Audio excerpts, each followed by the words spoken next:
விஜய் அவர்கள் ஆடியோ லான்ச்சில் ஒரு குட்டி ஸ்டோரி ஒன்று சொல்லியிருந்தாரு. ஒரு ஆட்டோக்காரர் கர்ப்பிணி பெண்ணை ஆட்டோவில் ஏற்றிட்டு போயிட்டு இருக்காரு. அந்த டைமில் மழை வருது. அப்போ அவர் அந்த குடையை அந்த கர்ப்பிணி பெண்ணுக்கு தராங்க. ஸோ அவங்க கேட்குறாங்க, இது எப்படி நான் உங்ககிட்ட திருப்பி தர்றதுன்னு. ஸோ அந்த ஆட்டோக்காரரும் இது யாருக்கு தேவைப்படுதோ அவங்களுக்கு இதை கொடுத்துருங்க அப்படின்னு சொல்லிட்டு போயிட்டு இருக்கும் பொழுது ஹாஸ்பிட்டல் வாசல்ல ஒரு பெரியவர் மழைக்கு பயந்து அந்த இடத்துல நின்றுட்டு இருக்காரு. அவர்கிட்ட கர்ப்பிணி பெண் குடைய கொடுத்துட்றாங்க. ஸோ அந்த பெரியவர் கேட்குறாரு, நீங்க யாருன்னே தெரியாது, இது எப்படி நான் உங்ககிட்ட திருப்பி தர்றதுன்னு கேட்கும் பொழுது யாருக்கு இந்த குடை தேவைப்படுதோ அவங்க கிட்ட கொடுத்துருங்க அப்படின்னு சொல்றாங்க. ஸோ அவர் நடந்து போயிட்டு இருக்கும் பொழுது அந்த இடத்துல ஒரு பூக்கார அம்மா இருக்காங்க. ஸோ அந்த பூ விற்கிற பெண்மணிக்கு அந்த குடையை அவர் கொடுத்துட்றாரு. ஸோ அந்த பூ விற்கிற அம்மா என்ன பண்ணுறாங்கன்னா, ஸோ மழை வருது, அதில் ஒரு குழந்தை நடந்துட்டு போயிட்டு இருக்கு. ஸோ நனைஞ்சு போகாமல் இருக்கணுன்றதுக்காக அவங்களுக்கு அந்த குடையை கொடுத்துட்டாங்க.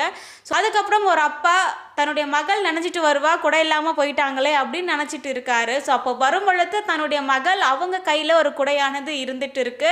அந்த அப்பா தான் ஆட்டோக்காரர். ஸோ அவர் கொடுத்த அந்த குடை தான் இப்போ அவங்களோட பொண்ணு கையிலேயே வந்திருக்கு.